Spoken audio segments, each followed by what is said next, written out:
What's up, everybody? Do you sometimes struggle with living life? Me too.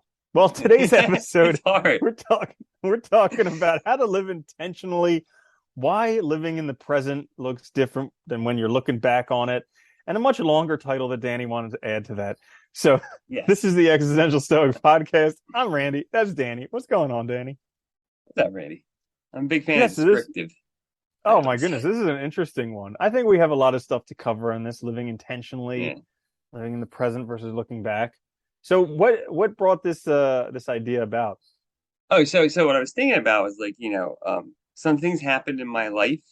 And like I had this moment where I was really grateful that like we had started like, you had wanted to start the boot camp program we're doing at a certain time.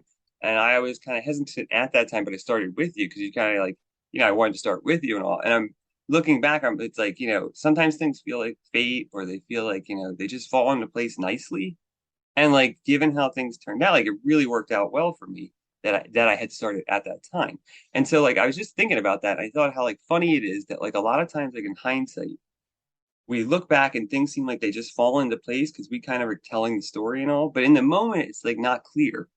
And then I was thinking about how like, living intentionally when we know what we're doing, when we know who we are, when we're trying to live that life, that like it's funny because it's like it's not always clear in the moment whether we're doing the right thing, but then like we become who we are and we look back and like I'm not sure if we're like making sense of it after the fact or like and we're just telling that story or if you know what I mean? Does that make sense? I know it's a little like Oh, dude, 100%. Like yeah. looking back on it, it almost looks like it was done to me, you Yeah, know? yeah, But like dude. in Like the moment, I feel like I'm doing it. yeah. Yeah, and it's Yeah. funny too, because like even like, I look back on my life and like, like yeah, like don't get me wrong. There's plenty of things like I'm working on and like I want to be different and all, but like I'm really happy with who I am now. And I look back on my life and it's like part of me knows like all those things that happened to me, all the things I did were part of like that's telling that story and making me who I am. So it's like you don't want to get rid of anything because then you'd be a different person, right? But it's like that means, and that means even like our worst days, our worst experiences, they're also part of that story. And it's funny that looking back, they often get like this way more positive angle than when you're living it, because when you're living it, it's horrible. Hmm. And like, I'm talking about my worst. Yeah, it's like terrible, and then it's like, so it's interesting how that happens.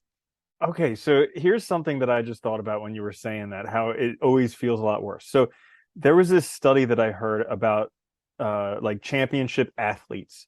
And basically they found out that when you lose, the feeling stays around for a long time, like hours, days, weeks, sometimes even a lifetime, depending upon how big the loss is. But Oh, I'm when sure you if it's like second win, place in the Olympics, that's probably forever. yeah, Like, yeah. yeah, Or second place in the spelling bee in second grade. I'm still, yeah. mm, Never gonna you get over know, that. I had flourish and he had magical. Come on, magical. Oh, Come on. yeah, Yeah. that's not Who even knew fair. flourish in second grade? My goodness. But anyways, I digress. Uh, I was a but terrible speller, so I don't, never entered. uh, the feeling from winning only hangs around for a couple hours. So Yeah, perhaps that's why looking back, the things seem a lot brighter because we're so much more susceptible to these negative feelings, particularly in the moment, that looking back, it feels good. But maybe that is right because if you carry that negative with you, then but then you get to the place where you want to be looking back, that all just becomes. I think sometimes too, it's like it all becomes part of the story, right? Of how you got to where you are, because we're constantly telling ourselves a story to make things meaningful, and it's mhm. like once you start, and I think this is what's so important about living intentionally. Once you start living intentionally and directing your own life and making your own life, you know, I think it's inevitable that things start going your way, things start getting better. And then it's like all of a sudden that narrative you have in your head of your life and all just starts changing in a more positive way. It's really interesting though how this like the psychology of it and all. Yeah, Yeah. it's definitely hard in the moment when things that we interpret as bad are happening or uncomfortable or painful.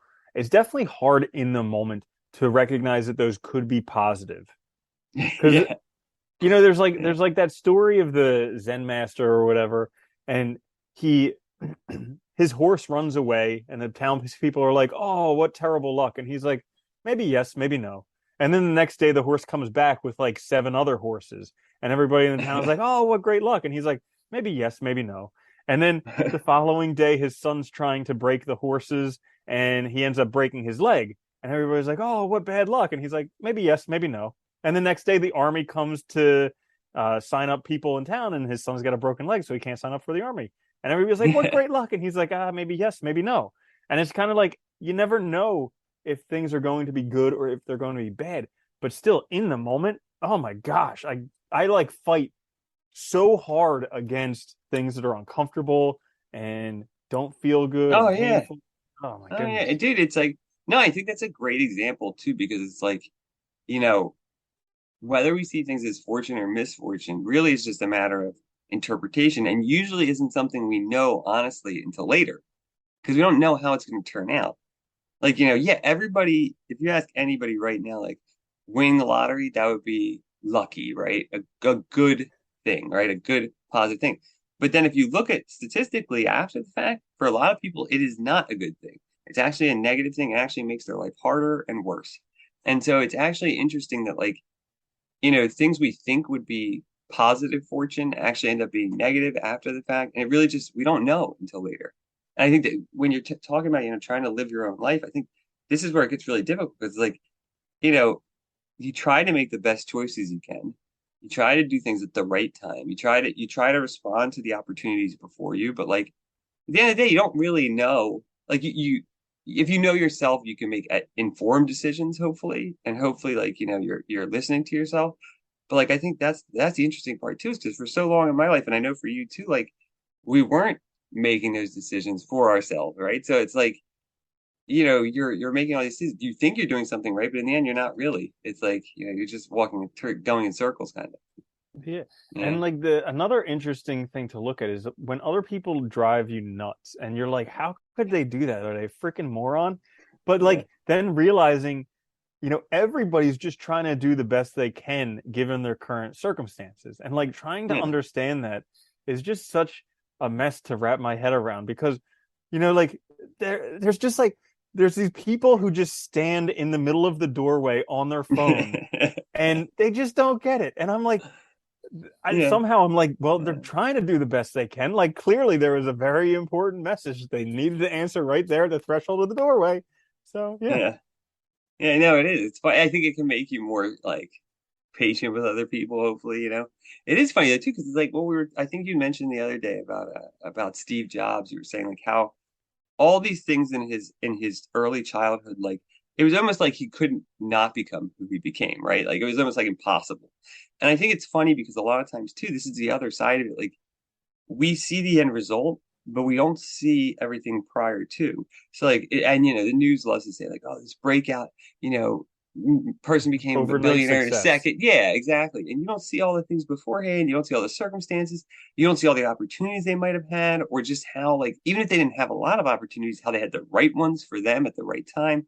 Like, there's so many factors involved. And I think this is what was interesting to me too was about it was, like, this idea that, we kind of just have, like, I don't know, an amalgam of, like, possibilities that are, some are, like, conditioned by, like, circumstance, time period, all of this. And, like, we have to make it intelligible to ourselves and meaningful. So we just have to kind of, like, start building this story, and hopefully we're right. Because I don't know, it's weird. Hopefully it's positive. I don't know. It's interesting. Yeah. Because yeah, it is part of building that story. And it doesn't matter whether the story's true or not, because in the end it's just a story. It's fictional, Yeah. Yeah. but fictitious. But we just think because it's our story, it's true. Yeah. Yeah. And it's funny too, because they've also shown, I mean, I think we talked about it before, like, how, like, you know, being optimistic, like, most people, like, there is a certain level of, like, self-denial or delusion or lying to ourselves that's kind of necessary to, like, keep that energy level and motivation and willingness to go on.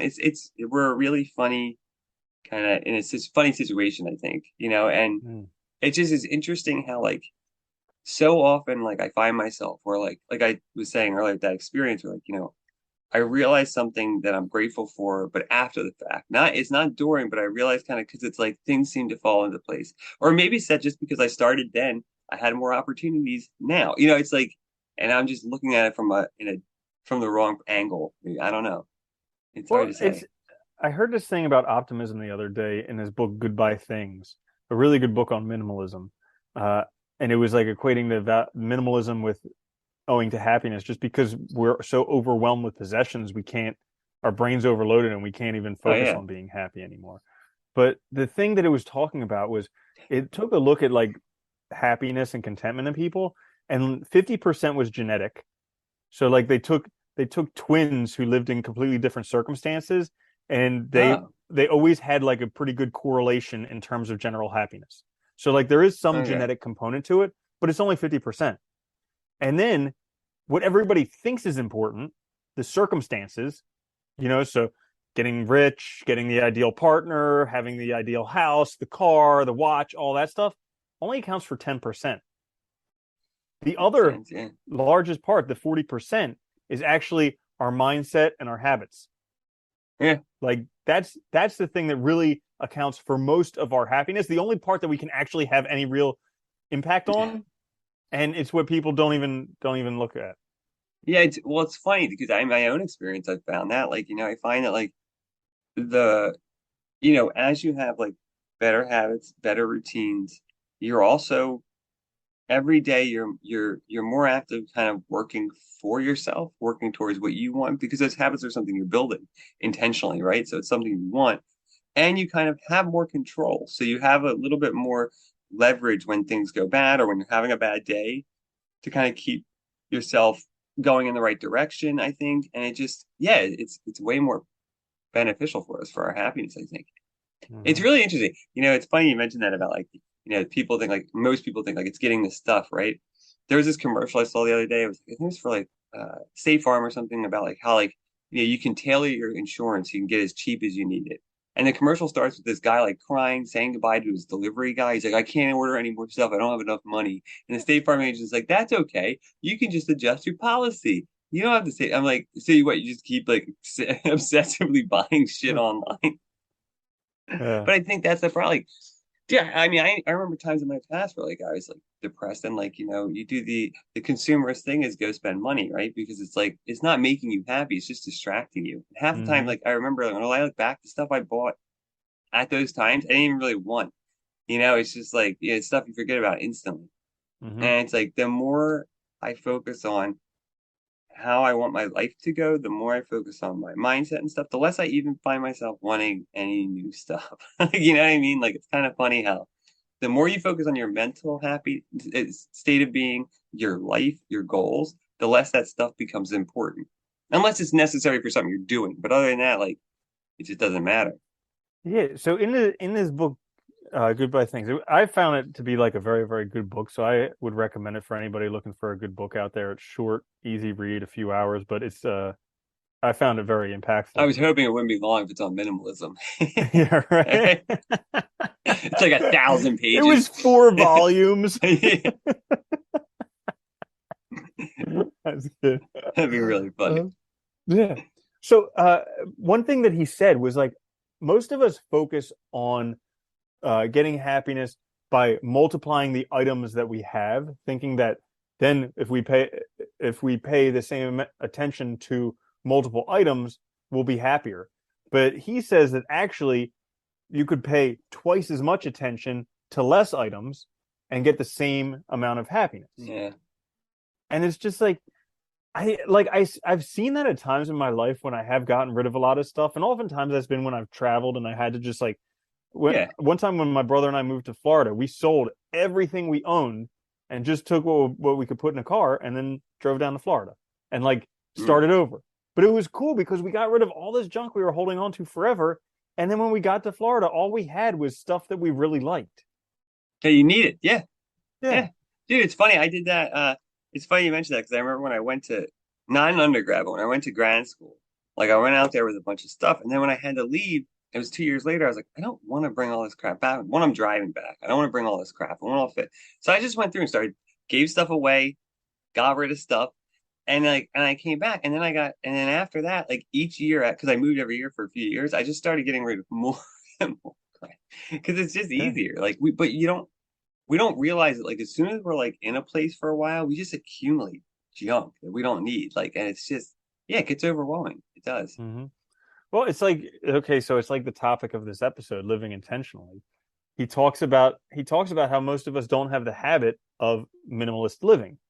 And the Yeah. habit is one in, one out, or one in, multiple out. You know, most Yeah. of us don't have that habit. We just have one in. Yeah. That's it. Just keep putting them in.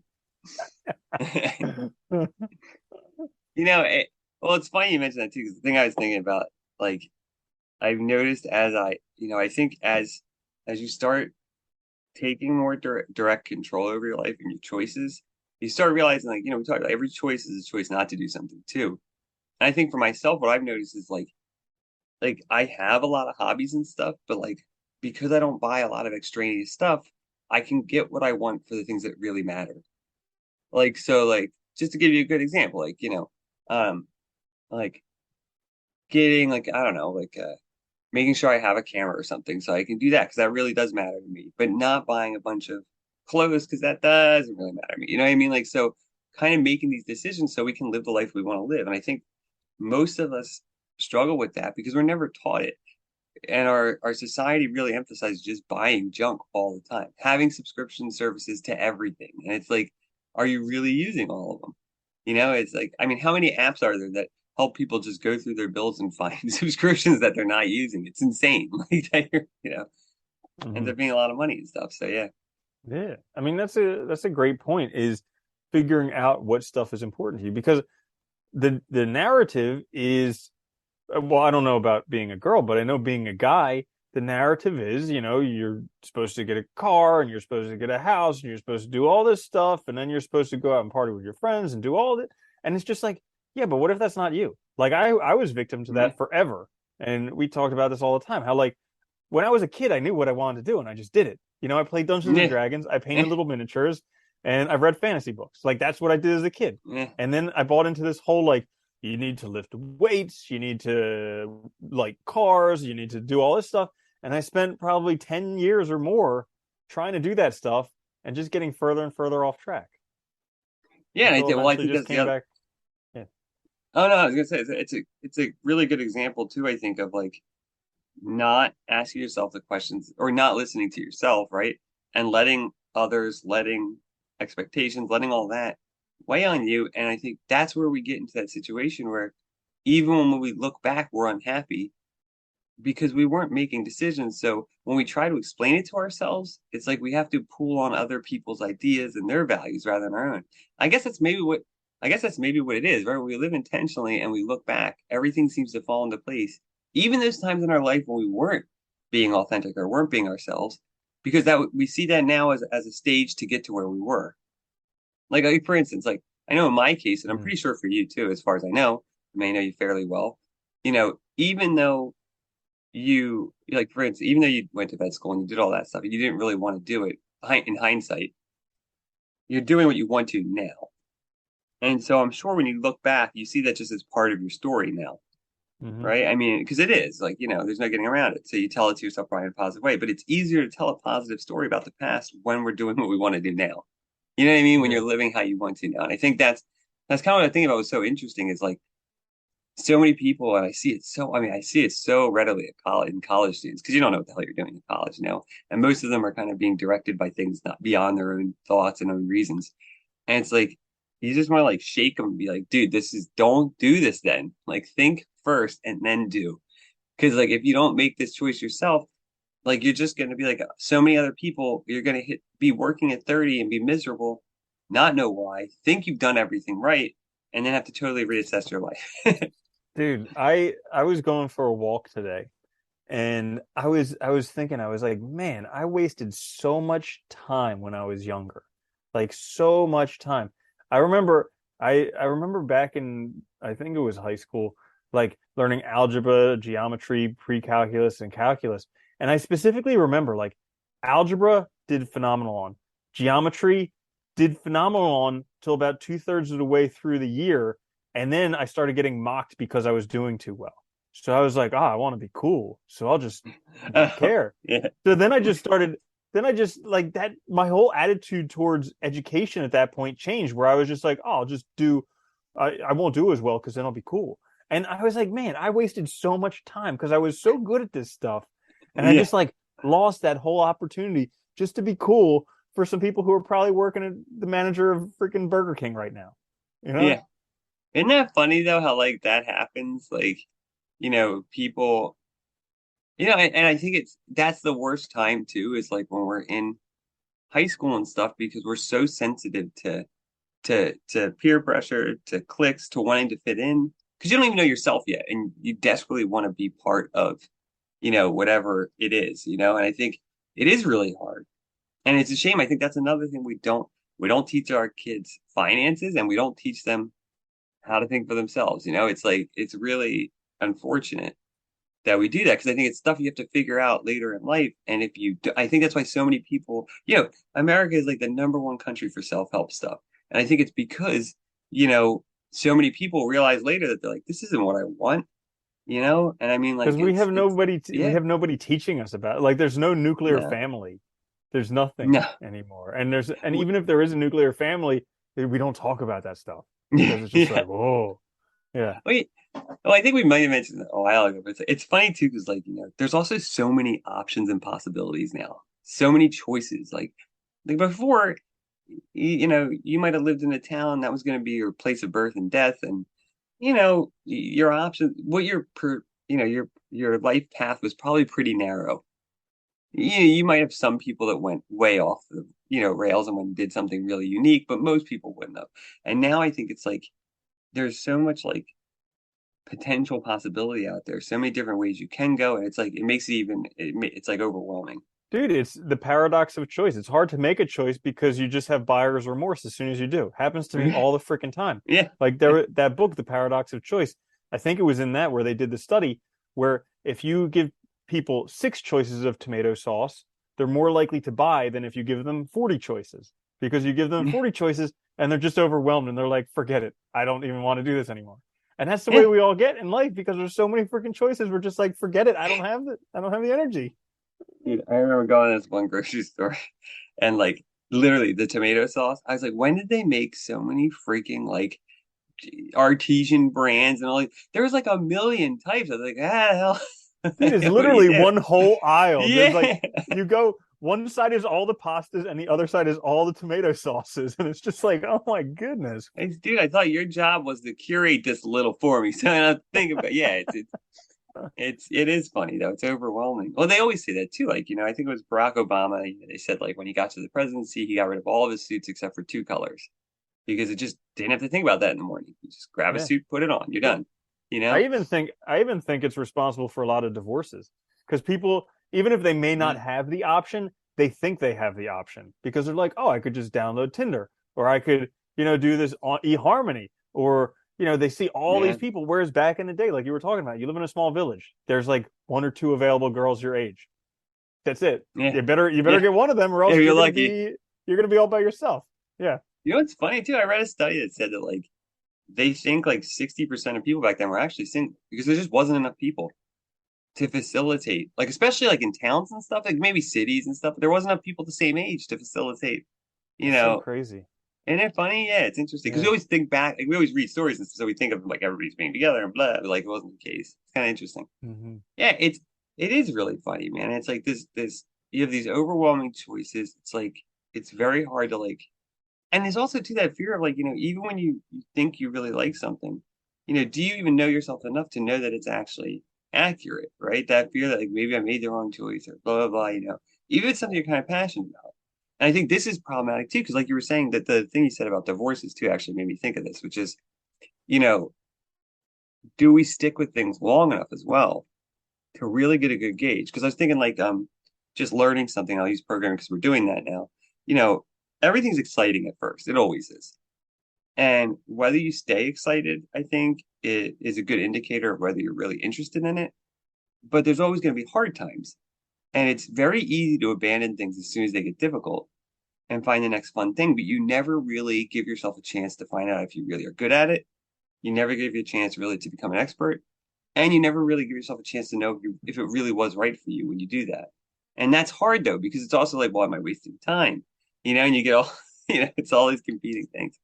Yeah, Life's that's hard. the that's the tough time to make the decision when you're in the thick of it. You know, Yeah, that's the time when you want to make the decision when you're in the thick of it, but it's like the worst time to make the decision because yeah, you're just subjected to it. But another thing that I heard in his Goodbye Things book was he was talking about our ability to predict the future because we were just kind of talking about this here yeah. about whether we think we'll like something or not. And so he talks about material possessions. So like people think, people can pretty accurately predict how they'll feel when they get the new iPhone Yeah. and use it the first time. Pretty accurately, people can predict that. But people can't predict how they'll feel the thousandth time they use it.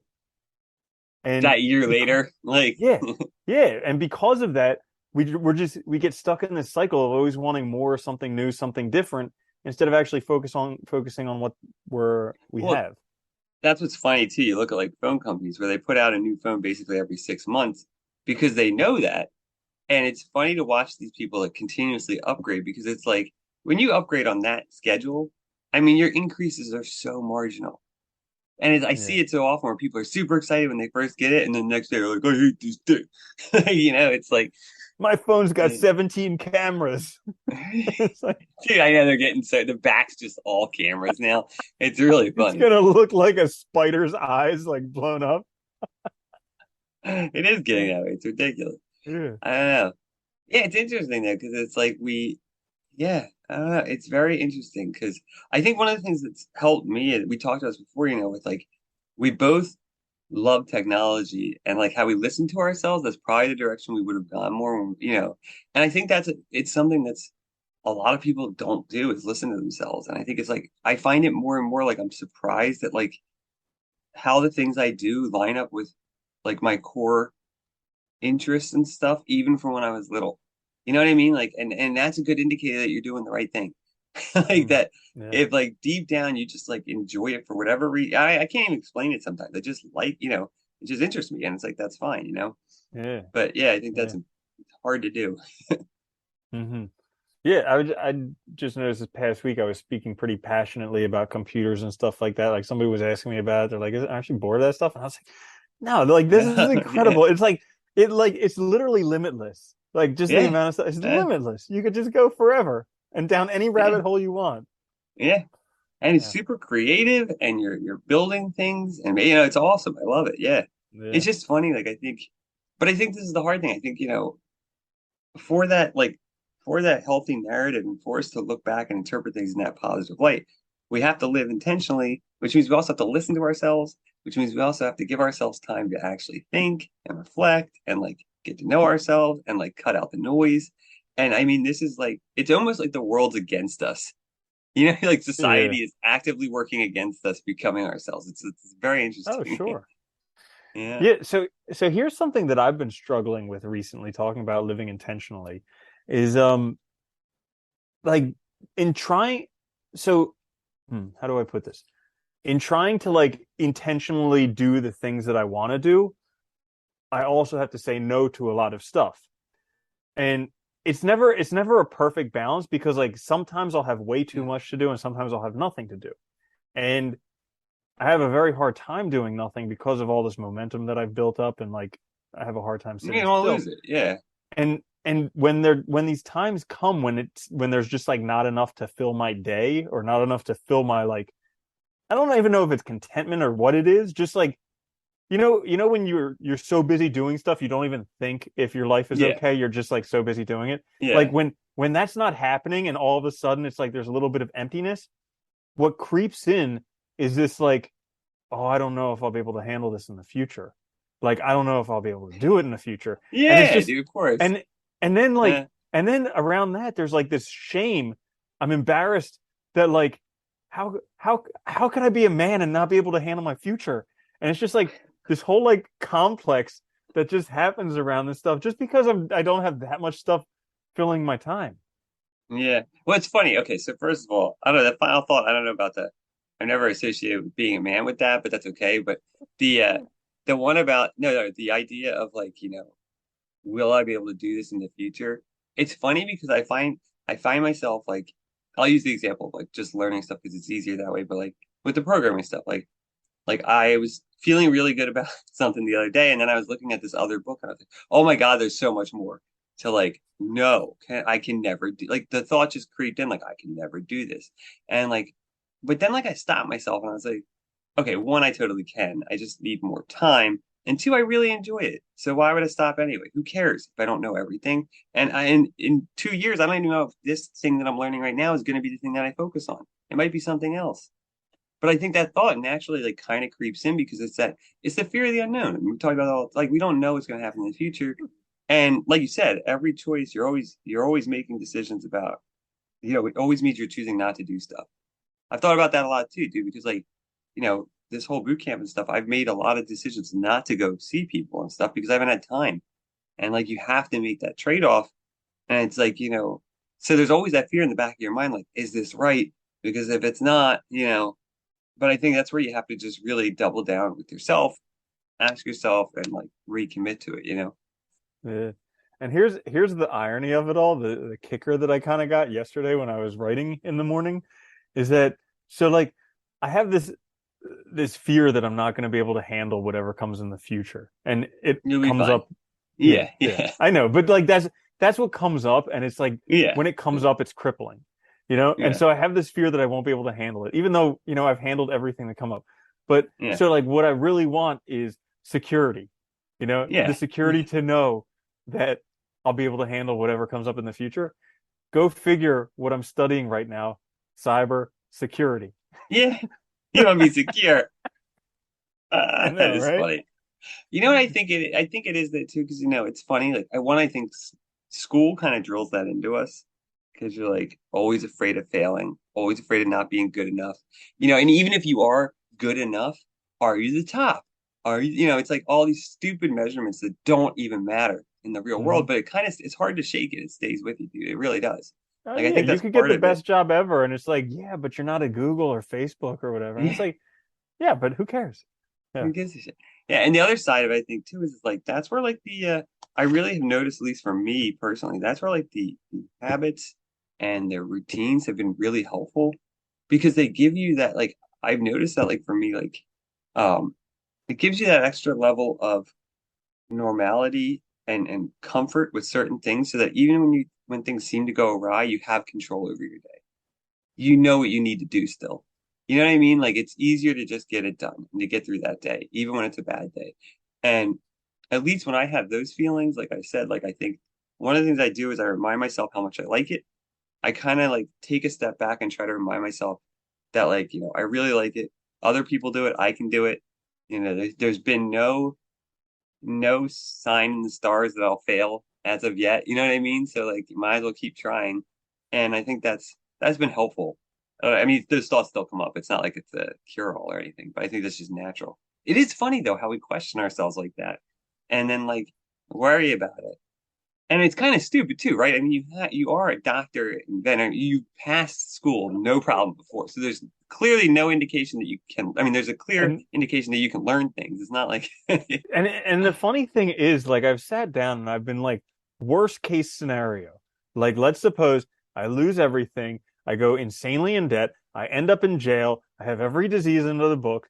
Like, let's just say worst case scenario, all this stuff happens. How would I survive? And I'm like, just like, you know, go start lifting at the gym, go read the library, like and look do out my something little new. window if I have one. Yeah. Yeah. And but it's just like I guess it's the unknown, or it's when you don't really question the thoughts. The thoughts come and automatically assuming that they're real as opposed to questioning them and being like, hang on, is that really true?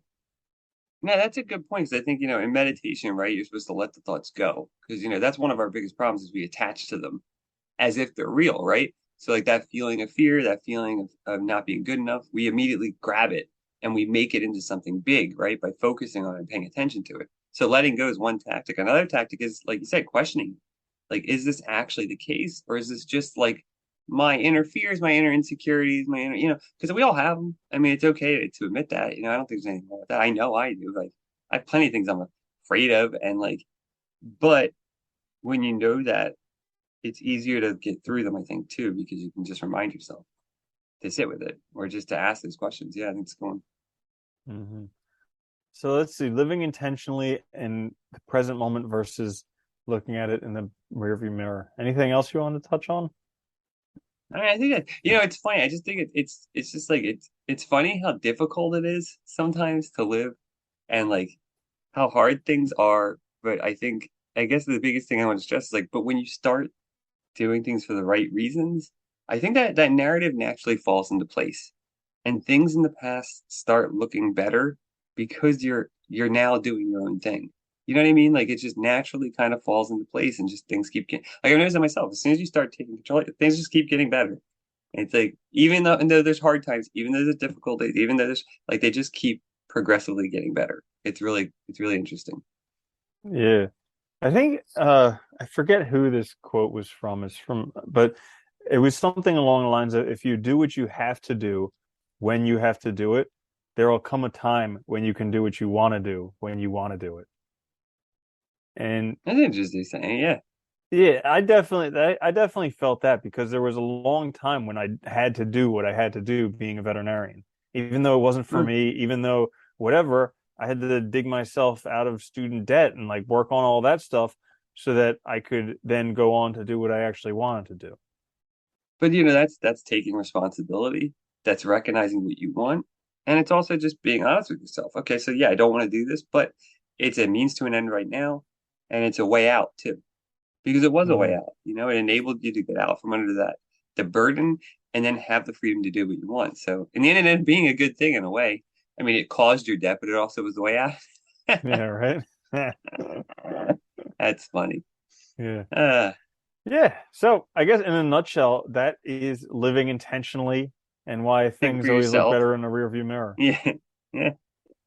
This is the Existential Stoic podcast. Make sure to check us out every week. I'm Randy. That's Danny. I'll see you later, Danny. Later, Andy.